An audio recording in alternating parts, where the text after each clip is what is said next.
Okay, dear students, welcome to the orientation of SBR. The session is December 2024. I am myself, Abil Ahmed, your SBR teacher, as well as CEO and principal of Abil School of Accountancy. Number one, obviously, this orientation is not going to be long at all, but still, it's going to be very informative. We are going to discuss a number of things like the paper pattern, plus what is the balance approach of studying SBR. Why do the student they flung? Why some of the student if they fail? What are the main reasons for the failure? So I'll highlight that area as well. That what are the possible reasons of not getting 50 marks? Plus what is going to be the approach, how we are going to deliver SBR, and when you're going to see the each and everything how we deliver SBR to our students, then you will automatically get to know why do we carry such a healthy passing rate in SBR. So let's quickly start and what sort of notes and past paper each and everything. Let's just start. Number one, in SBR so far, the highest marks one of my student has achieved, that is 85 marks. That's a lot. Let's see who's going to break the record in this attempt. Now quickly discuss the paper format of SBR. Section A, we have two questions. One is 30 marks, another is 20 marks. So we are going to discuss in detail, don't worry at all. Section A, two question, 50 marks. Section B, two question, but each question in section B is 25 marks. So altogether 100 marks. Time allowed is standard for the professional papers, that is SBR and other two optionals, 3 hours and 15 minutes. Now let's see section A.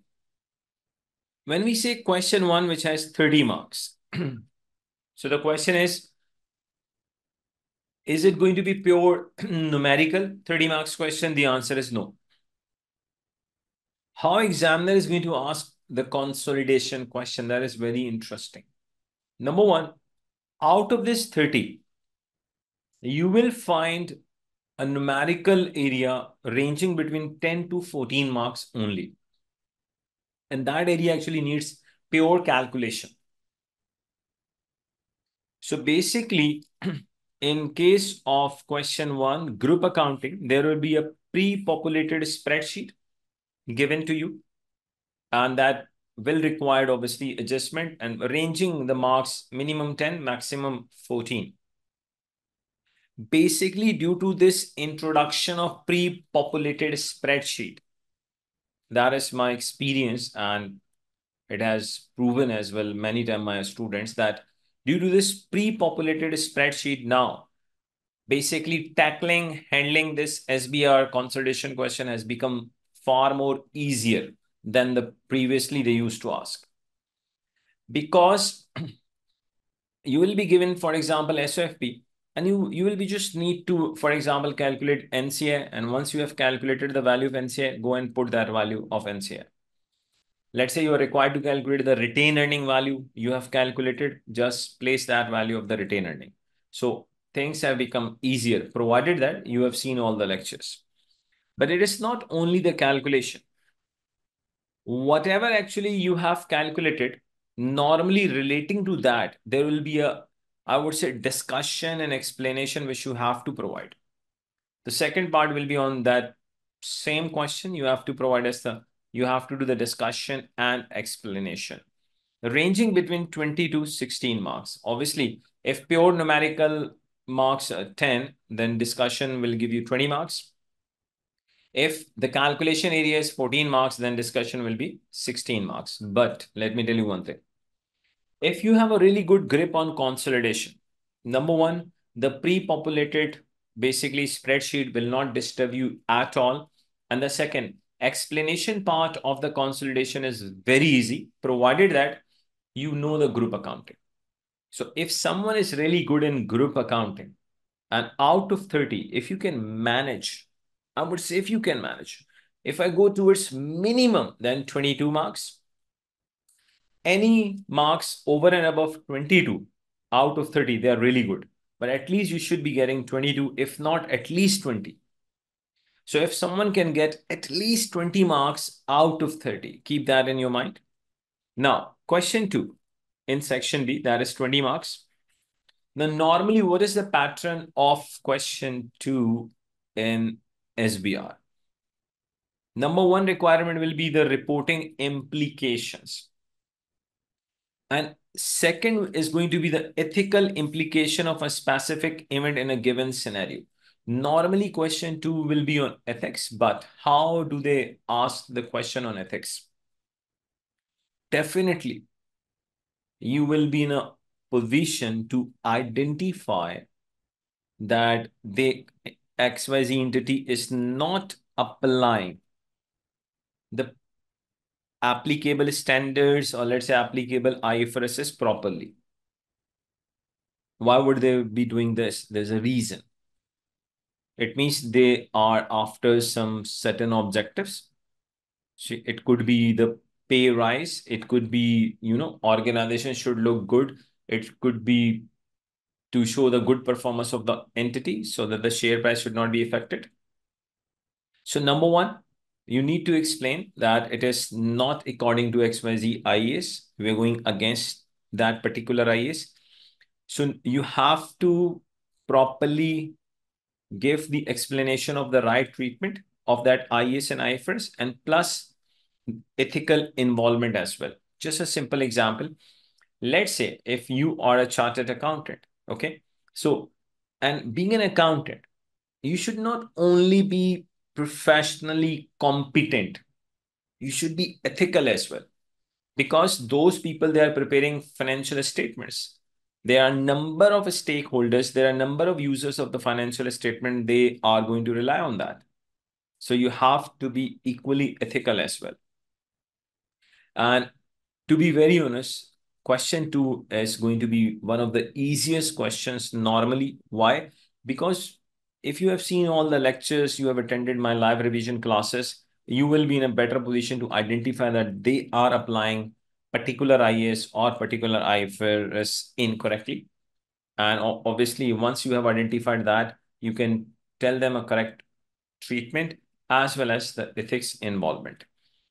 Plus, there are going to be 2 professional marks for the application of ethical principle to that scenario.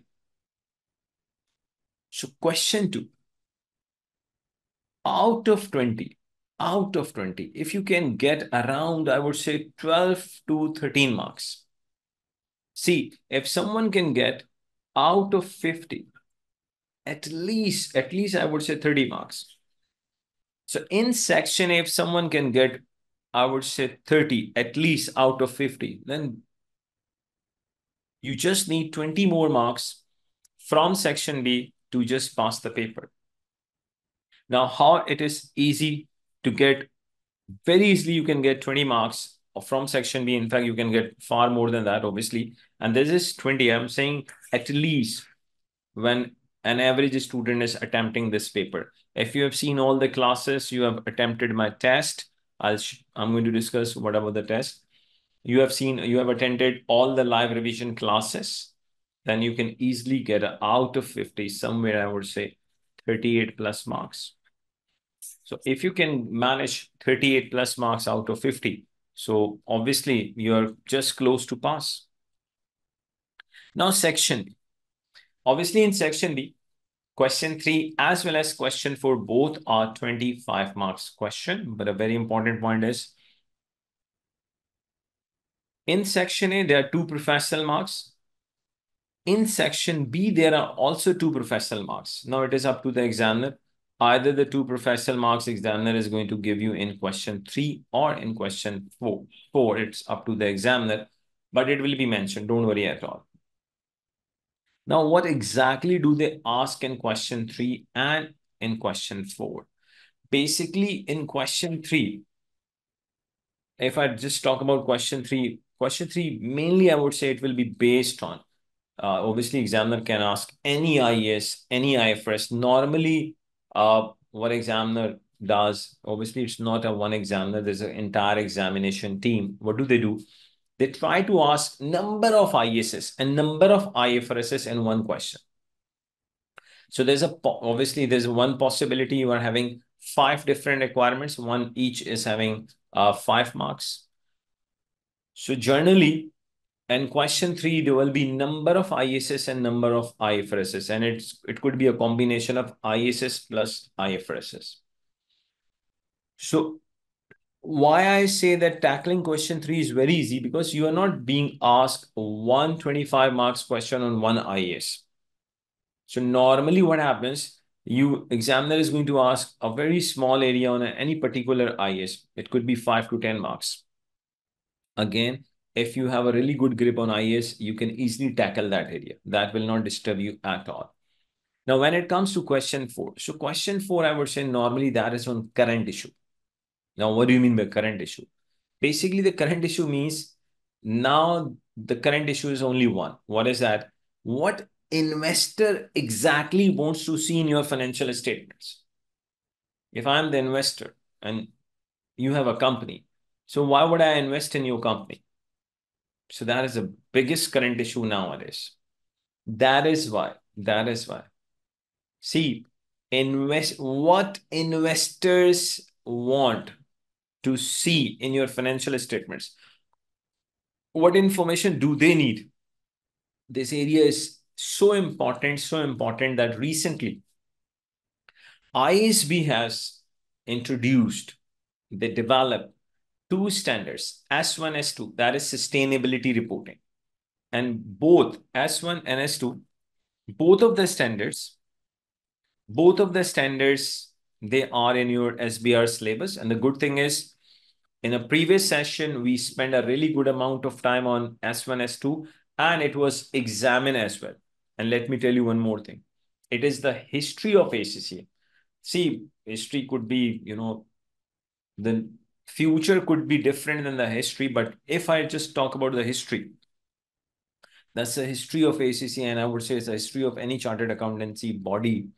Whenever any new IAS or let's say IFRS comes, normally that particular examination body, they keep asking the question on that area, so that number one, there should be enough question on that IAS, so that obviously those students, they will be coming later on, they are going to have number of questions for the practice. And second, to give a really good understanding of that particular IAS and IFRS, they try to ask number of question on the new IAS and IFRS, which means that's too early, but still I'm telling you, I'm expecting again sustainability reporting S1, S2 in this coming attempt as well. Let's see what happens. But that's according to the history I'm telling you. Now, the question is why XYZ student, why number of students, obviously they are passing SBR, and on the other hand, there are number of students they could not pass SBR. What are the reasons for the failure? Let me tell you. And what are the, I would say, main areas to focus in order to pass SBR? The first thing is, majority of the student, when they fail in SBR, the reason is they prepare themselves in a wrong direction. Obviously, when you are preparing yourself in a wrong direction, you will not reach the destination.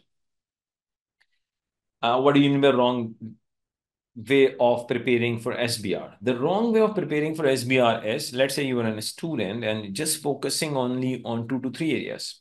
If you're just focusing on consolidation, number one, ISS and IFRSs, and you're not focusing any other areas, so obviously it becomes difficult to pass SBR. Like if you ignore ethics, even though you know that there will be a one question on ethics, so you are making a mistake. If you leave the current issue, even though you know that there will be a one question on current issue as well. So if you're just focusing on consolidation, ISS and IFRSs, and you're not putting any emphasis on ISB framework, even though in the past paper they have asked number of time question on ISB framework as well. So again, you are creating problem for yourself. if you're not preparing yourself for the ratio analysis and alternative performance measurement, again, you are creating problem for yourself, because there are in the past paper number of times examiner has examined the area of ratio analysis along with that alternative performance measures. So basically, the main reason for the failure is when you are not preparing yourself for SBR, you're not opting the balance approach. So you have to be good in obviously consolidation, ISS, IFRSs, current issues, ratio analysis, alternative performance measures, ISB framework. So if you are good in all these areas, then I can guarantee you, you're going to pass SBR. Nobody can stop you from passing this paper and except you. If you're not going to perform well after doing each and everything, so it means you are the one who is stopping him or herself not to pass the paper. Otherwise, if you have studied from the balance approach, so your SBR is passed in a first attempt. Like SBR, consolidation topic. So I'm just discussing now the balance approach of preparing yourself. SBR, obviously, there will be in your syllabus, there is a consolidated SOFP, consolidated SOCA, and consolidated cash flow statement as well. But it is obviously categorically written by the ACCA examination team. They will not ask you to prepare the entire consolidated SOFP from scratch. No, not examinable. They're not going to ask you prepare the entire consolidated SOCF from scratch. They're not going to ask you to prepare entire cash flow statement from zero till end. No. They're not going to ask you the entire SOFP. But obviously, when you're preparing yourself for SBR, at least you should be doing some of the question in which you should know that how to prepare the complete SOFP. How do we prepare the complete SOCI? How do we prepare the complete consolidated cash flow statements? If you have done that, then automatically you will be in a better position to deal with pre-populated spreadsheet. You will be in a better position, believe me or not. Plus, in consolidation, due to now this introduction of pre-populated spreadsheet, you should be having a really good grip on double entry as well. For example, when parent is selling some of its holding, let's say parent was having 80% holding in subsidy, now their parent has sold 20% holding. So obviously from 80 parents holding will come down to 60, but still parent will remain parent. So whatever the gain or loss comes on that particular transaction, that will go to other component of equity. But what will be the double entry? If you know the double entry of that thing, you can tackle the question very easily. So one is obviously consolidation. And it is not only the numerical part of consolidation, you should be really good. Obviously, relating to the you should be really good when it comes to the discussion on consolidation, because as I've already mentioned, you're not having a entire numerical question 30 marks. It will be 10 to 14 numerics and then discussion area. Now, the next thing is ethics. Obviously, you should be really, really good when it comes to ethics as well. And let me tell you, to get out of, if there's a 8 marks question on ethics, let's say, or there's a 10 marks question on ethics, let's say, you can easily get 80 to 90% marks. Very easily. I'll tell you how to get the marks. Don't worry at all. And in the entire paper, there are 4 professional marks. You're not supposed to leave them also. It means your SBR is having 96 technical marks and 4 professional marks. So don't leave ethics. Now, obviously, all the ISS and IFRSs, then ratio analysis and alternative performance measurements. Because alternative performance measurement, they are, I would say now, they are more important than the previous ratio analysis. Current issues, obviously, there are a number of current issues, but as I mentioned earlier, now the hottest, latest current issue is one. What investor they want to see in your financial statements. And question 4 will be on that current issue. And I've given you the idea, like they've asked always you should be expecting the new areas, the new happening in the ISS and IFRSs. And right now, the hot area is sustainability standard S1, S2. So new standard on sustainability S1, S2. Obviously, you cannot ignore that. Then ISB framework is equally important as well. And what I have done, for example, those their number of students, they are mashallah enrolled as well. And those they have seen, let's say my demo lectures on my YouTube channel. For example, if we are studying IAS 16 property plan and equipment, within that, each and every IAS and IFRS, we have discussed the framework as well, then and there. Because if you have studied all the IASs and all the IFRSs, and then at the end of the syllabus, I'm going to discuss the framework, then it has no use. So that is why what I've done with the relevant IASs and IFRSs, we have discussed the framework then and there. Plus, if there is any criticism on any IAS and let's say on any IFRS, we have discussed with that IAS and IFRS. For example, IAS 37, provisions, contingent asset and contingent liabilities. There are a number of criticism on that IAS 37. So we have discussed with that IAS 37.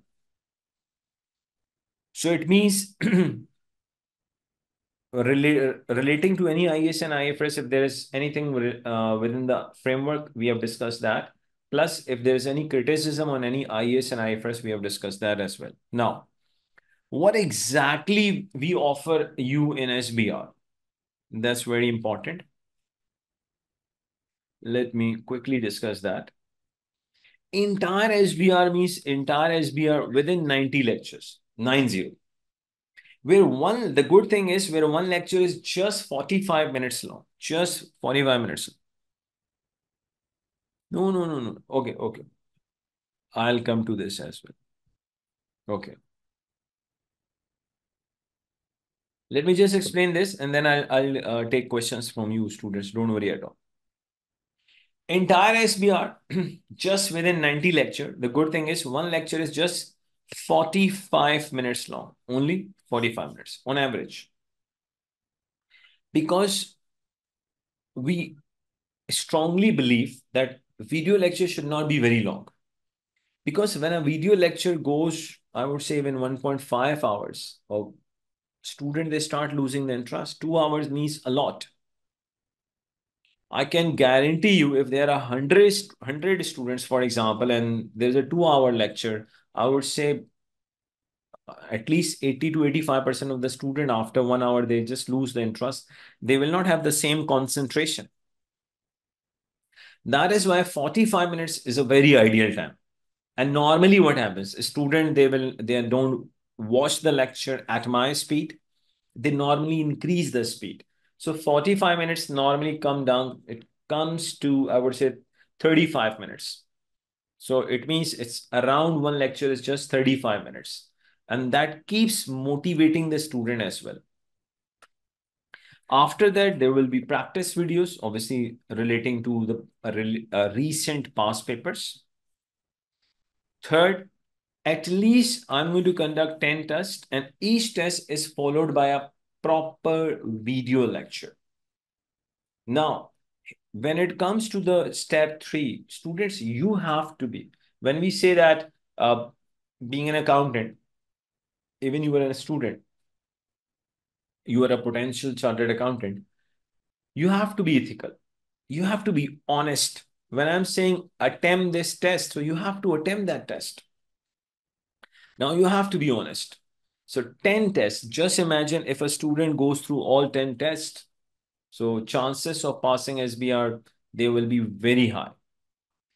Fourth point, extremely important,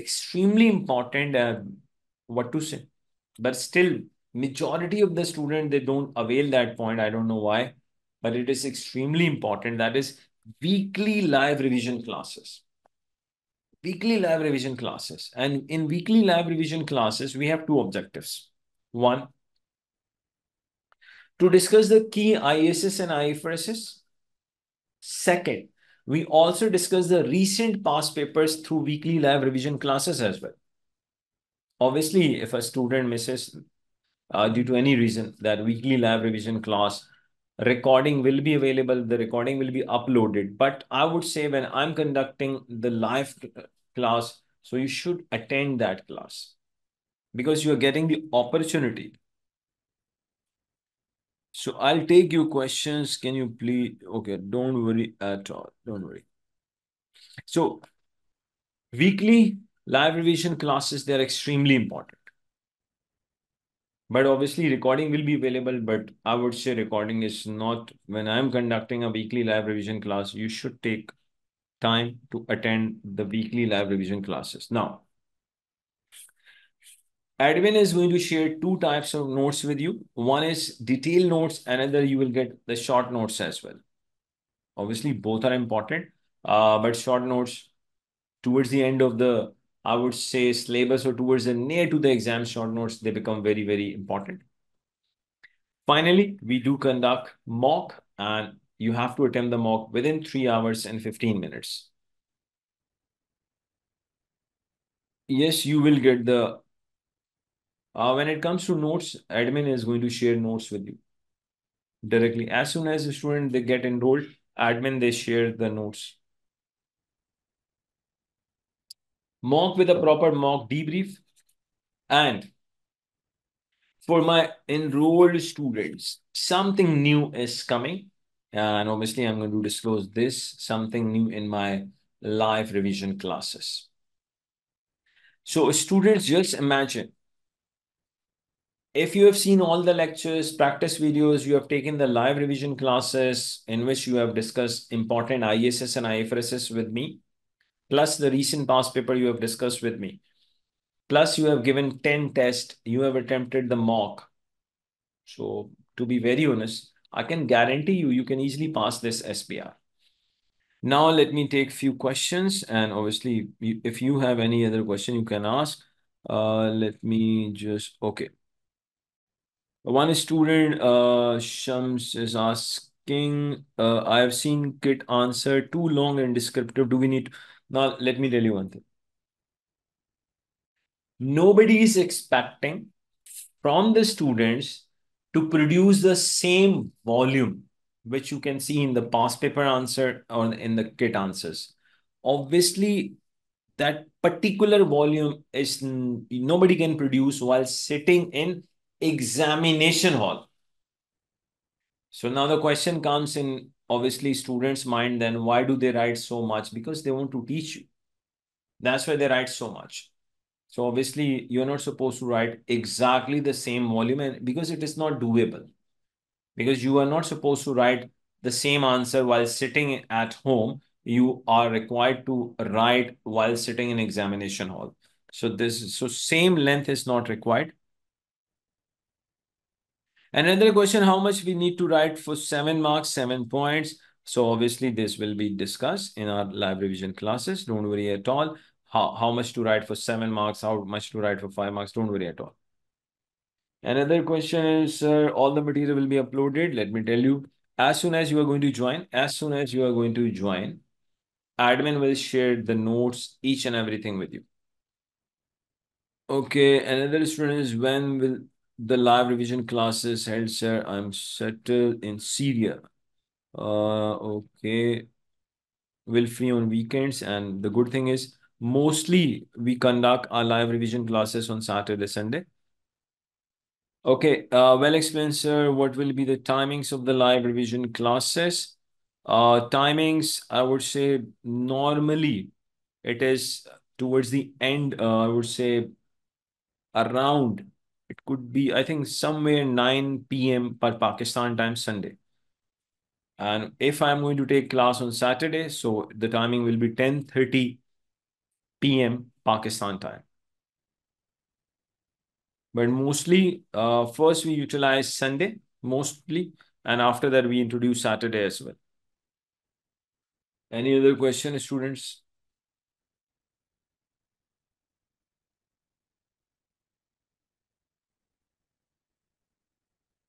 Okay. Let me tell you one thing. For example, if I have taught IS 16 property plan and equipment, Number one, I always teach from basic. I always assume students, they don't carry any previous knowledge. And you will see that each and every IS complete discussion with concepts plus the numerical practice questions as well within that. But when it comes to a pure past paper question, so you will not get a one question, 25 marks on one IS. There will be just a part of that. It could be just one part of IS 16. So what we have done, for example, if there's one question which needs the, let's say, knowledge of 5 or 6 ISS and IFRSs, so we have discussed that after doing all those ISS. But when I have discussed the individual ISS, I have discussed each and every individual ISS with numerics as well. Because when it comes to section B, in section B, the questions, they will be numerical as well as the explanation part. So you will get enough practice. And if I just give you an idea about the numerical questions, as far as I can recall, at least I've discussed more than 100 questions, more than 100. I can guarantee you for this. So I think if you have done more than 100 questions with me, so you can easily pass the paper. Okay, any other question? Okay, I like the fact that as per lecture is just 45 minutes. Amazing. This would be very beneficial for me as I have a job and there's balance. Okay, so now don't worry at all because the lectures are not very long. Don't worry at all. Okay, how can I get your number? There's one more student. What is the proportion? Students, let me tell you, if you're asking what is the proportion of theory and numerics, and you will be just surprised to know. If you want my answer, an honest answer, my answer, an honest answer. So I'll say when it comes to paper, 80% paper is going to be theoretical. That is the honest answer. It could be 80 plus, but I don't think so. It will be less than 80%. But that theoretical part is linked with that explanation, that numerics as well. For example, you have done a 14 to 16 marks, 10 to 14 marks numerical question on consolidation, but you have to give the explanation on that area as well. Each and everything is already recorded, but obviously, in every attempt, number gets increases. Obviously, in this attempt, we are going to add more questions. In every attempt, we do add new questions. So mainly you can say the paper is theoretical. So I have given you the honest answer. 80% theoretical, but let me tell you, the theory is not something which you have to write just from yourself. For example, if I am applying IS or IFRS incorrectly, so you have to tell me what is the correct treatment of IS or IFRS. So entire theory is very conceptual and very interesting. Any other question, students? I'm giving you just 4 more minutes before I end this orientation session because I deliberately want not to have a very long orientation session. No. In SBR student, yes, good. In SBR, there are no MCQs. No MCQs.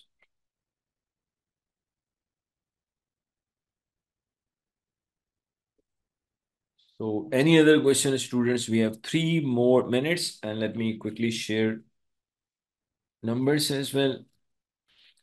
If you need my number, Bill Ahmed, let me give you my number as well. If you are outside Pakistan, 0092 333 322 and 55. ASA admin number. If someone who is within Pakistan, so 0333 322 355. Now ASA admin number, if you are outside Pakistan, 0092 333 366 214. And let me add one more admin number, just a minute. Then I'll take more questions. Just a recent addition. Just a minute.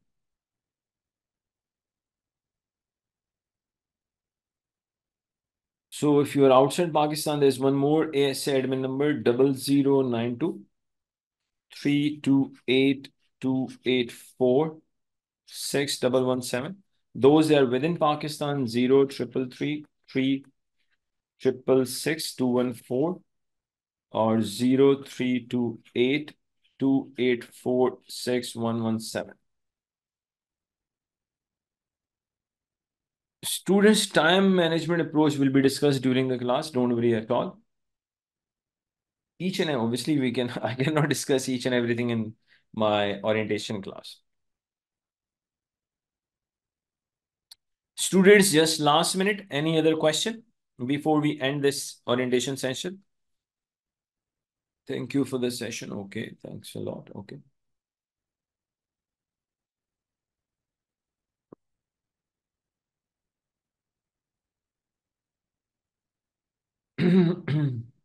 Okay. Thank you students as well. I'm really thankful that you people have taken. I'm going to share the timings tomorrow for the first live revision class. Okay, students, thank you very much that you people have also taken out the time to attend my live orientation December 2024 SBR. I tried my best to one student has messaged me as well. Okay, after the class, I'll see the message. And I've tried my best to explain each and everything in SBR. And it's you need to have a balanced approach, obviously, when you're studying for SBR. So thank you very much. Hope to see you all and those that are watching my lecture on YouTube to see you all in my classes. Thank you very much.